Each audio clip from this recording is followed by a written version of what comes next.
What's good, ladies and gentlemen? Welcome back to the channel. I'm Lotus Cool, the one who never knows best, and today I'm bringing you another sustained industry. Now, if you're new to the channel because you just subscribed within the last few months because of Dragon Ball FighterZ, I don't blame you if you're a bit taken aback by the style of content. However, this is something that I've been doing since 2015, where I pretty much show all of my latest anime and manga related pickups, whether that be manga volumes, anime Blu-rays, figures, anime games, and things of that nature. So, you know what I'm saying, if you're new around here, stick around, because you know what I'm saying, it'd be kind of fake if you only wanted to watch me because of the game I play and you ain't really like me for me. But I ain't throwing no shade or throwing no bows, none. I ain't pointing at nobody except for y'all in the comment section. But yeah, so basically I used to do these like every single month, but then they started happening like every other month, or just pretty much once in a blue moon whenever I actually got some pickups, because yeah, I bought a lot of stuff really quickly, and then I kind of own most of the things I set out to own when I started collecting. So nowadays it's mostly ongoing series, a couple of newbies here and there. But today we actually have some things that were long overdue. So without any more rambling, we're gonna get into these pickups. Up first, we actually have Volume 21 of My Hero Academia and Volume 5 of We Never Learn. These are two volumes that should have been in the last haul that I did a couple of months ago. But see, what had happened was I placed this order on Right Stuff. And the way Right Stuff works is that if something in your cart is out of stock, you can still order it, and what they will do is they will just ship you the items that are in stock, and then when they get, you know, fresh copies of whatever you're missing, they'll give those to you a couple of days, a week later, you know what I'm saying, whatever have you. And so yeah, that's what happened. I made my video, then like a week later these showed up, so now I filled in the gaps in the collection of where this series was. Now we got them. And by the way, Volume 21 of My Hero Academia is, I wanted to call it fire, then I was like, no wait, I should call it flame. Then I'm like, no wait, I can't call it either of those things, because I ain't trying to make no whack ass pun, but this cover is some gas, bro. It go hard. Hawks is actually me. I am him. Hawks is the drippiest character in this series. I love it. My man got all the sauce, all the steez, so it's just, that's my guy right there. But yeah, 21, Volume 5 of We Never Learn. These are great.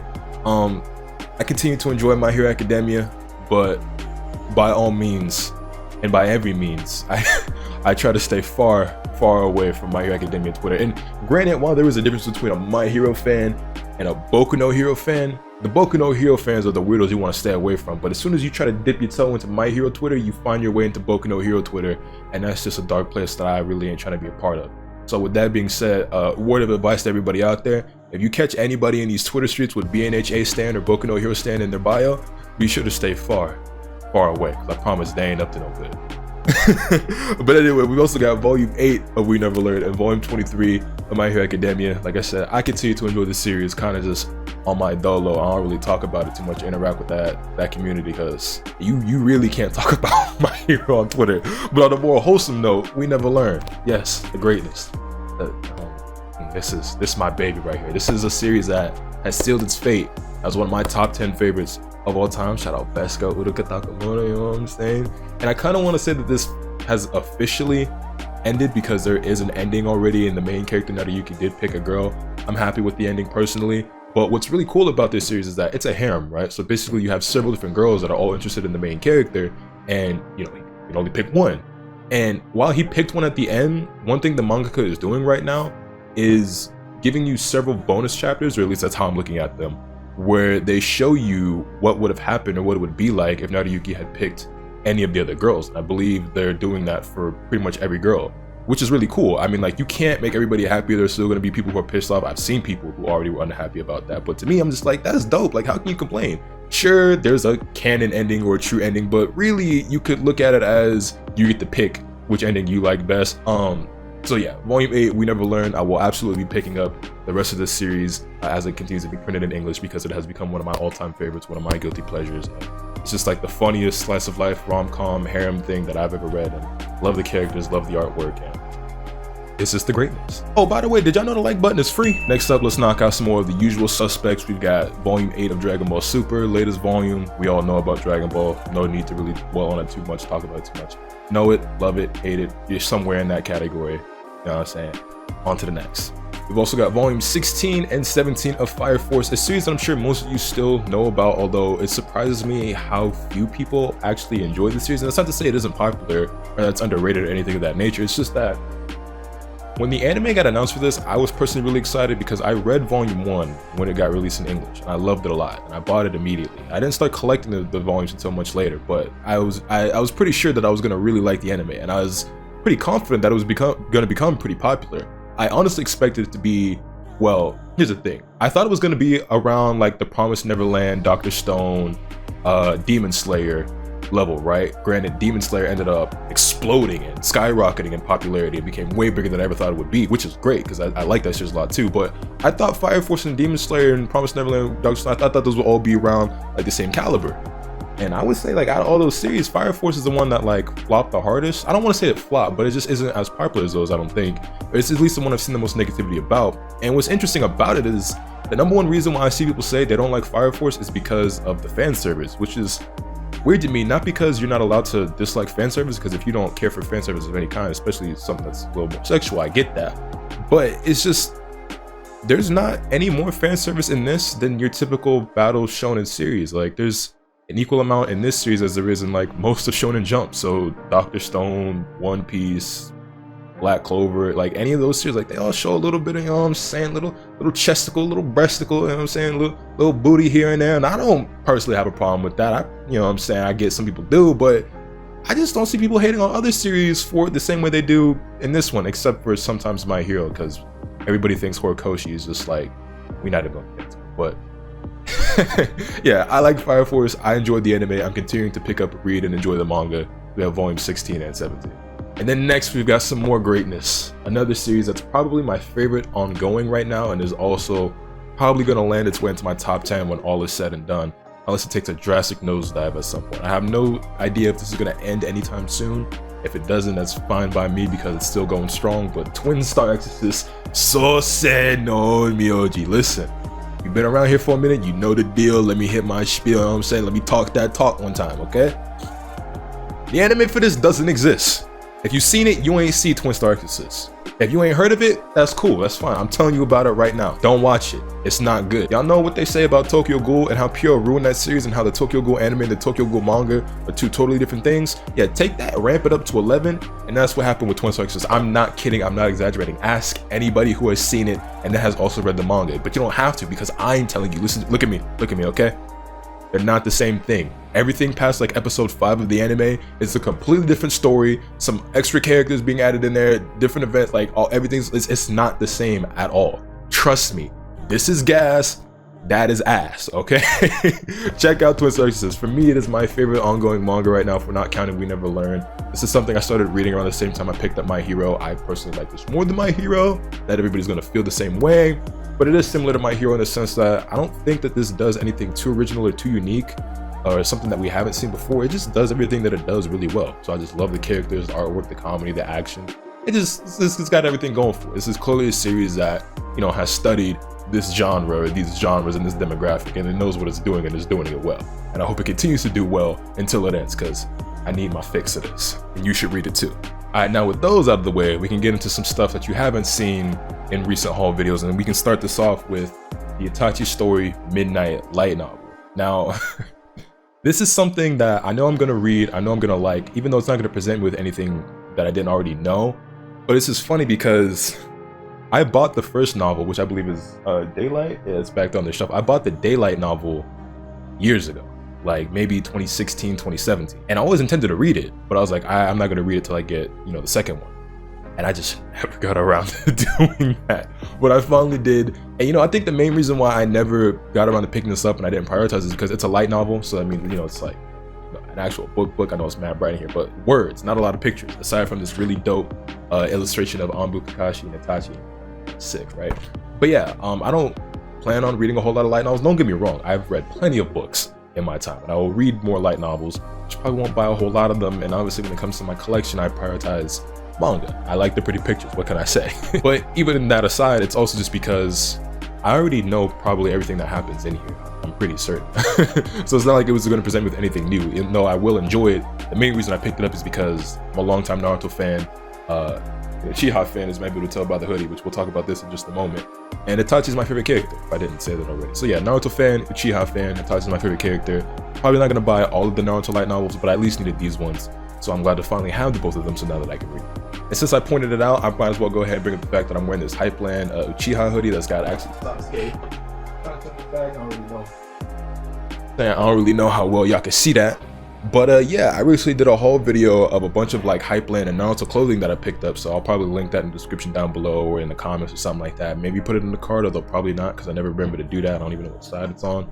But yeah, I spent, you know, a handsome sum on their website, bought a lot of Naruto merch, and it's pretty fire. This hoodie is like mad cozy, mad comfortable, and I like it a lot. So if you're interested in that, that'll be linked below, so be sure to check that out after you finish watching this video. Moving right along, we have another series called Livingstone, which is again a series where I bought the first volume years ago, 2016, 2017. Actually did read that first volume, liked it a lot, and then never got around to buying the rest. Now, here's the deal with Livingstone, right? So the reason I got interested in this story in the first place is because it is illustrated by Jinsei Kataoka. Now, if you don't know who that is, she's the illustrator who did the artwork for Dead Man Wonderland. Now, you may or may not know about Dead Man Wonderland, but I know a thing or two about Dead Man Wonderland, and I know that it's another series that probably has its place somewhere in my top 10 because I truly enjoyed it quite a bit. Now, it's a pretty edgy series. It definitely isn't for everybody. You know, I know not everybody's, you know, down for that type of thing, but I liked it a lot, and I love the artwork for it probably more than anything else I like about it, just because it's so stylistic and it just looks really cool to me. So when I found out Jinsei Kataoka had a hand in this, I was like, oh, I definitely have to read it. Picked up the first volume, read it, loved it, bought it, never got the rest, but I finally do, and I've read it, and I do have to say that I enjoyed this quite a bit. It is a short series. It is only 4 volumes long in total. So with that said, it's kind of hard to talk about and recommend to you guys without really spoiling it because it is so short. But if I could just give you a quick synopsis, basically Livingstone, right? There are these stones within people that contain their souls, and they're very precious and they must be protected. They can be destroyed, but essentially it is the goal of our 2 main characters who are detectives to preserve those souls and those stones and to collect them from people who pass on and stuff, right? But it's not that simple because there's a way for them to measure, you know, how far off course somebody's soul is from how their life was supposed to go. And sometimes you have a person who was meant to go on to do great things in life, but they suddenly got off course because of one reason or another, to the point where they kind of want to, you know, type beat. And then it's our main character's job to come in and be like, hey, listen, look, I don't really think you should do that. I don't really think that's a great idea. You got so much to live for. However, if you are gonna type beat, allow us to help you with that so that we can collect your soul and make sure, you know, that's all well and good, and we can take that back to the joint and, you know, make sure that it's preserved. And that's about the best explanation I can give without really spoiling, but it's really cool. It's a really cool story, and I don't even know if this is a shonen or a seinen, but it definitely feels more mature. It definitely feels more like a seinen, simply because it's a little more deeper and a little more philosophical than like the typical stories you're reading out of like Shonen Jump, and this isn't Shonen Jump anyway. Actually, this is published by Kodansha, but yeah, it's just a little nice breather, step back, just a nice break from, you know, the typical meathead beat 'em up action adventure stories I usually read. Not to say that's all I read, but obviously that's the majority of what I read. But yeah, you know, just kind of introduces some concepts and some themes, and like questioning how involved you should be in someone's life, and whether or not it's okay to meddle, and, you know, how certain decisions you make affect someone's life, and whether or not it's destiny, if you actually had any say so in the way this thing played out or that. You know what I'm saying? Not the deepest, not the most philosophical, but just something that's a little bit refreshing compared to what I usually read, and probably compared to what you usually read. And it was just a nice change of pace for me, so I do definitely recommend it. It's a great series. I'll go ahead and show you these volume covers individually real quick. We have volume 2, volume 3, and volume 4. And yeah, it's great. Now, yet again, this next pickup is something I should have gotten years ago, because years ago I picked up the first box set for the Pokemon Adventures manga, because there is in fact a manga, well, there's several manga for Pokemon, and I enjoy the Pokemon Adventures series quite a bit. I got the Red Blue arc. Now I finally have the Gold and Silver arc, although this box is empty right now because I actually already took out the volumes aside from the poster. But yeah, let me grab those real quick. Boom. So again, in like 2016 or 17, I bought the first 7 volumes of the Pokemon Adventures manga, liked it a lot, and I was like, damn, that's crazy. I should get more of that. And then I never got around to getting more of that, but I finally have, and I haven't read this yet, but I'm sure I'm going to really enjoy it when I do, because this series is actually pretty sick. I would say I like it even more than like the older Pokemon anime, because I just think it's that interesting and that entertaining. So we have volumes 8 through 14 here. This covers Generation 2, which is my personal favorite generation. Pokemon Crystal is my favorite game of all time. I don't know about y'all, but I'm a bit of an old head in that regard, I guess, just because I kind of prefer the first 2 generations of Pokemon more than the rest. But that's just me being a boomer, I guess. So feel free to leave your lame ass jokes in the comments down below, because I know how y'all get down. But I digress. We have volume 8, volume 9, 10, 11, 12, 13, which easily has my favorite cover out of all these because it has the legendary dogs on it, which are my favorite legendaries of all time. And in volume 14, like I said, I haven't read this yet, but I don't really plan on buying more of the Pokemon Adventures manga unless I just really love this part and it just blows me away. I'm just like, man, maybe I should buy more. Granted, that being said, it would take me another 3 or 4 years to get around to that. But yeah, I grew up off the first couple generations of Pokemon on my Game Boy Color, so this is what I have attachment to. This is what interested me the most. So this is all I planned on buying, but if I do really like it, maybe I'll consider getting more of it. But for now, I think I'm content with this. I'm sure I'm gonna love this, but depending on how much I love it will determine whether I want to buy more of it. Now up next, we have the one and only Blu-ray pickup of this haul. However, it is the only Blu-ray that matters, and that is Seasons 2 and 3 of Fooly Cooly, aka Fooly Cooly Progressive and Fooly Cooly Alternative. Now, if you've been using your thinking caps and using your noodles, you might have been able to use context clues to figure out by now that my favorite anime of all time is in fact Season 1 of Fooly Cooly. I don't want to turn this into a Fooly Cooly gush video because if I talk too much about it, I'll be here for another hour. Maybe one day I'll actually do that. Maybe you guys will actually want to hear about that. But yeah, my favorite anime of all time is Fooly Cooly. You didn't know, now you know. So it goes without saying that when Season 2 and 3 were announced, and I know this is mad bright, y'all can't really see it that well, but when this was announced as being in the production, I was like, well, like I was mind blown. Never in a million years did I think we would ever see more Fooly Cooly. So needless to say, I was pretty excited, but I was also like really nervous and a bit apprehensive because when something means that much to you, the way Fooly Cooly means to me, you're kind of like, you don't even want people to touch it. It's like there's something magical about it, right? You're like, don't ever, like it doesn't need to be anymore because like it's just one of those things that just exists in like this little pocket of time that you just preserve, and it's just like it's perfect as it is and it doesn't need to ever be touched again, right? So you're scared somebody's gonna ruin it or destroy it, so you just want to preserve it as is in your heart and in your memory. But you're also just like, okay, but what if it's fire though, right? And needless to say, I didn't need to be worried. It's fire. Not everybody feels the same way about it that I do, and that partially could be because I'm just that much of a Fooly Cooly fanboy where I was always gonna like it, and if that's the case, then so be it. That's fine by me.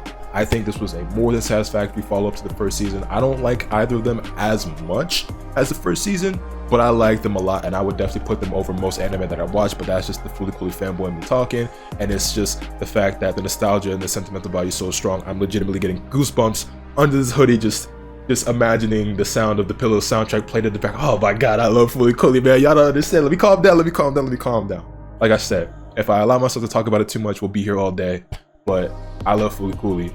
Seasons 2 and 3, got it on Blu-ray. And if you've never checked it out, Season 1 and 2 and 3 are only 6 episodes apiece, and you can actually watch all of Season 1 on YouTube for free on Funimation's website, or not Funimation's website, but on their YouTube channel. I don't remember if it's in dub or sub, but it's great in either language, so go check it out if you're interested. And I'd be curious to know you guys' thoughts, because like I said, it's my favorite of all time. It's not going to be everybody's favorite of all time, but for me, there's nothing short of a masterpiece. Alright, and this last thing is a video game pickup, not necessarily anime or manga itself, but in that realm, and that is the Phantom Thieves edition of Persona 5 Royal. Persona 5, when the vanilla version came out, probably ended up becoming my favorite video game of all time. A big shout out to Afro Century for putting me on the Persona series, because he's the one who bought the game for me, because he was such a big Persona fan. He was like, bro, like I need you to play this. If I buy this game for you, will you play it? I was like, sure. I ended up falling in love with it. And so when Persona 5 Royal got announced, it's essentially the base game plus a lot of extra content, new characters, new missions, and so, you know what I'm saying? I was like, I gotta have it. And for $90, which is what the retail price of this was, I think it's more than well worth it, because you obviously get the game, you get this beautiful case and all that, but you also get, you know, Joker's mask, which you can probably see somewhere on here. Like if I flip to the back, you get his mask, you get this dope steelbook, the soundtrack, an art book, a dynamic theme for your PlayStation 4. So like I think the 30 extra bucks for this edition is well worth it. I'm not gonna do a whole unboxing of it right here, right now. I'm sure there's plenty of those on YouTube if you really want to see that. But yeah, unfortunately I haven't actually played this game a whole lot yet, because I was gonna stream my entire playthrough. But what some of y'all may or may not know is that I haven't been able to stream lately due to complications with my internet connection. I'm still able to upload YouTube videos, which is why you're able to see this video right now, but streaming has been something I haven't really been able to do properly at all this month, and it's going to get resolved soon, but so far it's prevented me from streaming the game and therefore playing the game. So I'm really excited to jump into it when I do, but I haven't really actually gotten to play it more than the first 2 hours of the game, which is nothing because this is a 100+ hour game. But yeah, I'm happy to have it. And with that, those are all my pickups for the month of April, and probably all my pickups for the next couple of months, because there's not a whole lot out there right now that I think I'm gonna get anytime soon.